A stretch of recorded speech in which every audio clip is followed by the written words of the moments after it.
Welcome to Aaron Mahnke's Cabinet of Curiosities, a production of iHeartRadio and Grim and Mild. Our world is full of the unexplainable.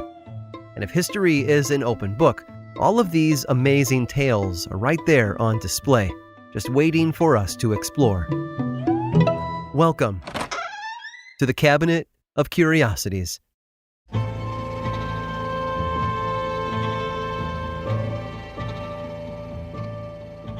George was born in England on July 4th of 1790, 14 years after America had first declared independence from Great Britain. George had 5 other siblings, 2 younger and 3 older, and his father was an upstanding member of the community, serving as the local justice of the peace.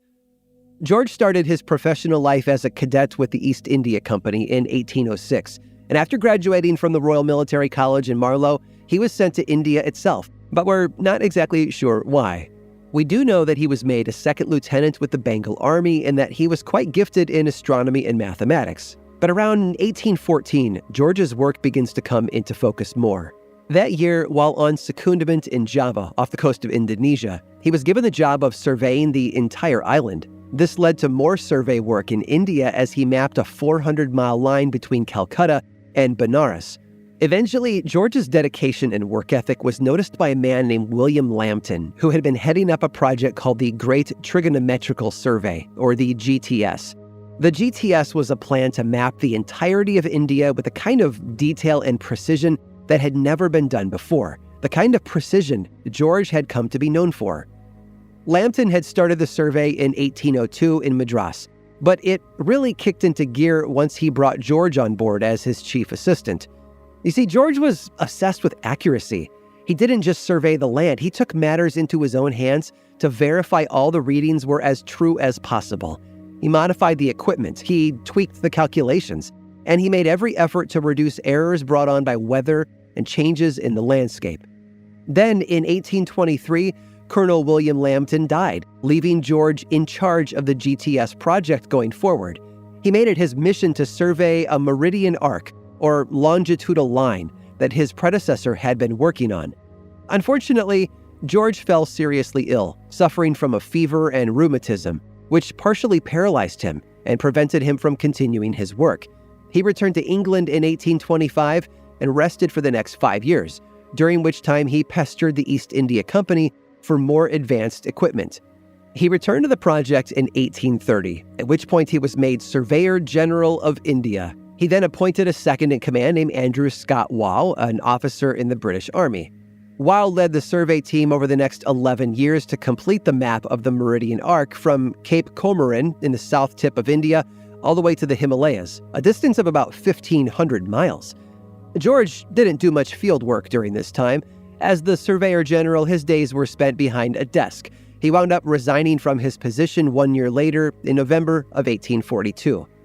But George continued on, writing about his work in India and earning awards from the Royal Astronomical Society.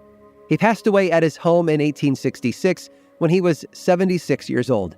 Now, George had done a lot during his time, but his legacy would not be the Meridian Arc that he had helped map, nor would it be his awards from the various societies of which he was a member.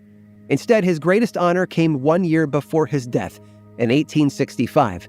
You see, a decade earlier, his successor, Andrew Wow, had noted a mountain in the Himalayas. Its height had been calculated previously by an Indian mathematician named Radhanath Sikdar in 1852. Wow took this information and wrote a letter to the Royal Geographical Society back in England, claiming that this was, in fact, the tallest mountain in the world.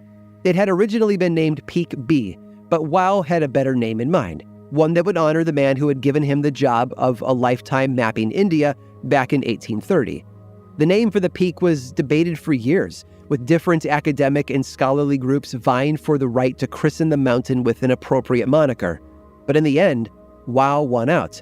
So in 1865, Peak B was given the name it would be known by forever onward. It was named after George Everest, although his last name got butchered over time, which is why we know it today as Mount Everest.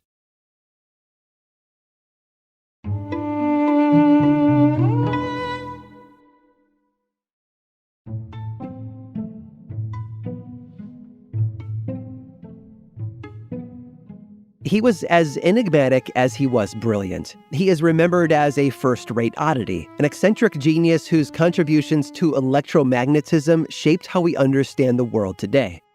From an early age, he showed a remarkable aptitude for mathematics and a deep curiosity about the natural world. He was not an ordinary child by any means, often spending hours engrossed in books and scientific experiments. Considered a loner, he preferred the company of his thoughts and ideas over that of his peers. As he grew older, his passions for mathematics intensified. He delved into the works of great thinkers like James Clerk Maxwell, whose theories on electromagnetism captivated his imagination. Inspired by Maxwell's ideas, he embarked on a journey to revolutionize the field of electromagnetism and solve the complex problems that plagued scientists of his time. It could be said that his mind was a whirlwind of ideas and innovations.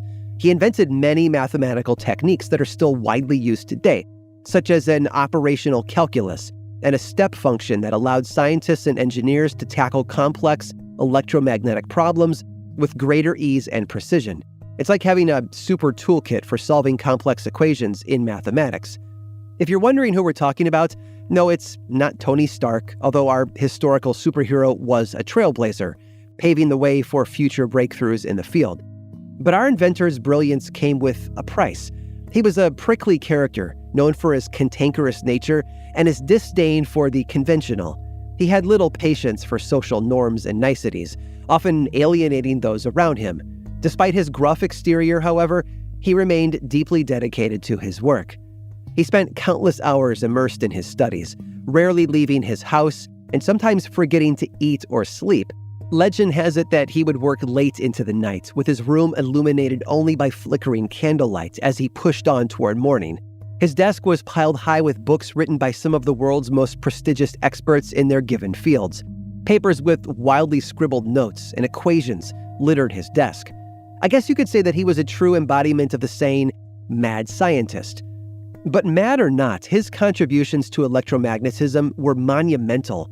He developed a new form of vector notation, which simplified the mathematical description of electromagnetic fields.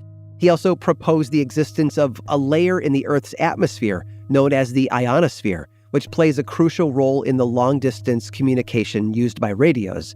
And speaking of communications, his work was groundbreaking when it came to the telephone.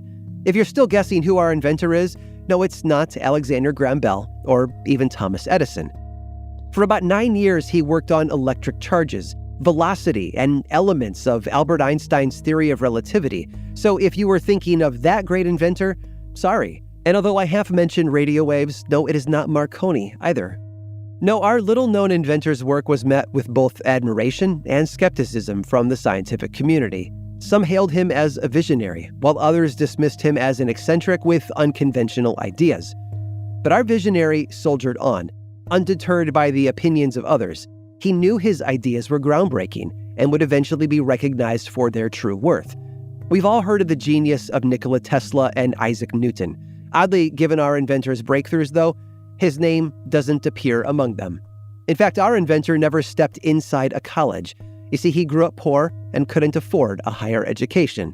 He was self-taught as a mathematician and also as a physicist and electrical engineer. His achievements rivaled those who studied at Harvard, Oxford, or other prestigious universities.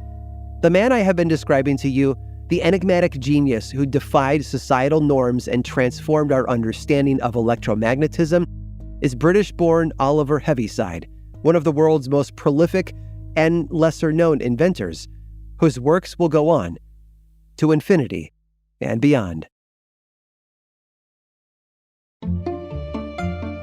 I hope you've enjoyed today's guided tour of the Cabinet of Curiosities. Subscribe for free on Apple Podcasts or learn more about the show by visiting curiositiespodcast.com. This show was created by me, Aaron Mahnke, in partnership with How Stuff Works. I make another award-winning show called Lore, which is a podcast, book series, and television show, and you can learn all about it over at theworldoflore.com.